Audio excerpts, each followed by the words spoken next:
ਮੈਨੂੰ ਜੀ ਖਬਰਾਂ ਦੇ ਵੱਲ ਆਈਏ ਤੇ ਸ਼ੁਰੂਆਤ ਕਰੀਏ NIA ਤੋਂ। NIA ਨੇ ਕੁਝ ਗੈਂਗਸਟਰਾਂ ਦੇ ਨਾਂ ਦੀ ਲਿਸਟ ਜਿਹੜੀ ਹੈ ਉਹ ਕੇਂਦਰ ਸਰਕਾਰ ਨੂੰ ਭੇਜ ਦਿੱਤੀ ਹੈ ਜੀ।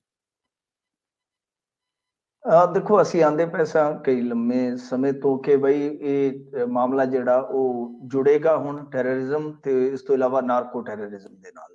ਜੀ ਤਾਂ ਸ਼ਾਇਦ NIA ਨੇ ਹੁਣ ਉਹ ਸਾਰੀਆਂ ਪੱਤਰੀਆਂ ਜਿਹੜੀਆਂ ਬਣਾ ਲਈਆਂ ਨੇ ਤੇ ਉਹ ਪੱਤਰੀਆਂ ਖੋਲ ਕੇ ਇਹ ਘੱਲਣਗੇ ਹੋਮ ਮਿਨਿਸਟਰੀ ਕੋਲ, ਤੇ ਹੋਮ ਮਿਨਿਸਟਰੀ ਉਹਨੂੰ ਪ੍ਰਵਾਨ ਕਰ ਲਏਗੀ ਤੇ ਉਸ ਤੋਂ ਬਾਅਦ ਸਾਰਾ ਮਾਮਲਾ ਕੁਝ ਇਸ ਤਰ੍ਹਾਂ ਹੀ ਫਿੱਟ ਹੋ ਜਾਏਗਾ। ਤਾਂ ਬਹਰਹਾਲ NIA ਕੋਲ ਮਾਮਲੇ ਤੇ ਹੈਗੇ ਹੀ ਆ, ਉਹਨਾਂ ਨੇ ਪਰਚੇ ਦਰਜ ਕੀਤੇ ਹੋਏ ਆ, ਕੁਝ ਇਨਵੈਸਟੀਗੇਸ਼ਨਸ ਉਹ ਕਰ ਵੀ ਰਹੇ ਆ। ਤੋਂ ਜੀ ਬਸ ਇਹ ਆ ਕਿ ਹੁਣ ਕੁਝ ਬੰਦੇ ਜਿਹੜੇ ਆ ਉਹ ਲਿਸਟ 'ਚ ਪਾ ਕੇ ਉਹਨਾਂ ਨੂੰ ਅੱਤਵਾਦੀ ਡਿਕਲੇਅਰ ਕਰਵਾਉਣਾ ਬਾਕੀ ਆ।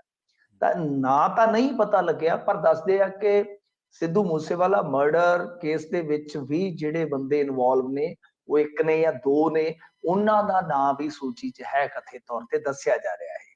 ਜੀ ਤੋਂ NIA ਤੁਸੀਂ ਦੇਖਿਆ ਹੋਵੇਗਾ ਕਿ ਪਿਛਲੇ ਕਾਫੀ ਦਿਨਾਂ ਤੋਂ ਬਹੁਤ ਜ਼ਿਆਦਾ ਐਕਟਿਵਲੀ ਇਸ ਮਾਮਲੇ 'ਚ, ਖਾਸ ਤੌਰ ਤੇ ਜਿਹੜਾ ਗਰੋਹਵਾਜ਼ਾਂ ਨਾਲ ਜੁੜਿਆ ਮਾਮਲਾ ਹੈ, ਜੀ ਜੀ ਇਸ ਮਾਮਲੇ ਦੇ ਵਿੱਚ ਬਹੁਤ ਜ਼ਿਆਦਾ ਕੰਮ ਕਰਦੀ ਪਈ ਆ।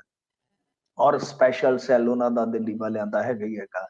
ਪਰ ਅਸਲ ਦੇ ਵਿੱਚ ਕੀ ਸੀਗਾ ਕਿ ਇਹਨਾਂ ਨੂੰ ਤਕਰੀਬਨ ਹਦਾਇਤਾਂ ਹੋ ਗਈਆਂ ਸੀ, ਜਿਹਦੀ ਆਪਾਂ ਅੱਗੇ ਵੀ ਗੱਲ ਕੀਤੀ ਸੀ। ਤਾਂ ਉਹ ਸਿਲਸਿਲਾ ਹੀ ਹੈ, ਸਿਲਸਿਲੇਵਾਰ ਤਰੀਕੇ ਨਾਲ ਹੀ ਚੀਜ਼ਾਂ ਉਹ ਅੱਗੇ ਵਧ ਰਹੀਆਂ ਨੇ। ਹੁਣ ਦੇਖਣਾ ਇਹ ਹੋਏਗਾ ਕਿ ਜਿਵੇਂ ਅੱਜ ਸਿੱਧੂ ਮੂਸੇਵਾਲਾ ਦੇ ਫਾਦਰ ਨੇ ਵੀ ਕਿਹਾ ਕਿ ਬਈ 2 ਕਰੋੜ ਰੁਪਈਆ ਮੈਂ ਦੇ ਦੂੰਗਾ ਤੁਸੀਂ ਜੇ ਗੋਲਡੀ ਬਰਾੜ ਤੇ ਇਨਾਮ ਰੱਖਦੇ ਹੋ। ਤਾਂ ਹੁਣ ਇਹ ਵੇਖਣ ਵਾਲੀ ਗੱਲ ਹੋਏਗੀ ਕਿ ਜਿਹੜੇ ਬੰਦੇ ਤਾਂ ਅੰਦਰ ਨੇ ਉਹਨਾਂ ਤੇ ਤਾਂ ਚਲੋ ਜਿਹੜਾ ਕੇਸ ਤੁਸੀਂ ਪਾਉਣਾ ਸੋ ਪਾਉਣਾ ਹੈ, ਪਰ ਜਿਹੜੇ ਬੰਦੇ ਭਗੌੜੇ ਨੇ ਜਾਂ ਵਿਦੇਸ਼ਾਂ ਦੇ ਵਿੱਚ ਨੇ ਉਹਨਾਂ ਨੂੰ ਕਿਵੇਂ ਲਿਆਂਦਾ ਜਾਏਗਾ, ਇੱਕ ਵੱਡਾ ਸਵਾਲ ਰਹੇਗਾ। ਤਾਂ ਕਿ ਇਸ ਲਿਸਟ ਤੋਂ ਬਾਅਦ ਕੁਝ ਬੰਦੇ ਜਿਹੜੇ ਹਾਲੇ ਗ੍ਰਿਫਤ ਤੋਂ ਬਾਹਰ ਨੇ, ਗ੍ਰਿਫਤਾਰ ਨਹੀਂ ਹੋਏ, ਕਿ ਉਹਨਾਂ ਨੂੰ ਲਿਆਉਣ ਦੇ ਵਿੱਚ, ਮਤਲਬ ਕਿ ਇੰਡੀਆ ਲਿਆਉਣ ਦੇ ਵਿੱਚ ਹਵਾਲਗੀ ਪ੍ਰਕਿਰਿਆ ਦੇ ਵਿੱਚ ਕੀ ਸੌਖ ਹੋਣ ਜਾ ਰਹੀ ਹੈ, ਜਾਂ ਇਹ ਜਿਹੜੇ ਨੈਕਸਸ ਨੇ ਕੁਝ ਇਹਨਾਂ ਤੇ ਫਰਕ ਪਏਗਾ, ਇਹ ਵੱਡੇ ਸਵਾਲ ਨੇ।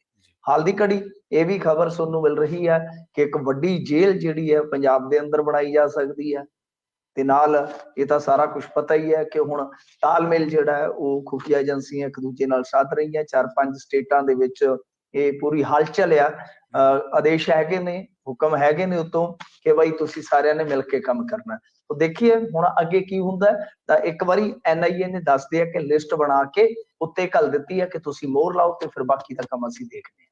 ਜੀ ਮੈਨੂੰ ਜੀ ਵਿਆਹ ਤੇ ਜਦੋਂ ਆਪਾਂ ਕਿਸੇ ਨੂੰ ਸਾਦਿਆਂ ਤੇ ਕਾਰਡ ਦੇਣਾ ਪੈਂਦਾ ਅਗਲੇ ਨੂੰ, ਤੇ ਮਾਣ-ਤਾਣ ਨਾਲ ਕਹਿਣਾ ਪੈਂਦਾ ਵੀ ਭਾਈ ਆਈ ਪਰਿਵਾਰ ਆਇਓ ਸਾਰਾ। ਪਰ ਹੁਣ ਦੱਸਦੇ ਆ ਵੀ ED ਨੂੰ ਕਾਰਡ ਦੇਣ ਦੀ ਲੋੜ ਨਹੀਂ, ਵਿਆਹ 'ਚ 4 ਨੋਟ ਸਿੱਟ ਦਿਓ ਤਾਂ ED ਆ ਜਾਂਦੀ ਹੈ। ਵਿਆਹ 'ਚ ED ਦਾ ਲੇਖਾ ਪੈ ਗਿਆ ਮੈਨੂੰ।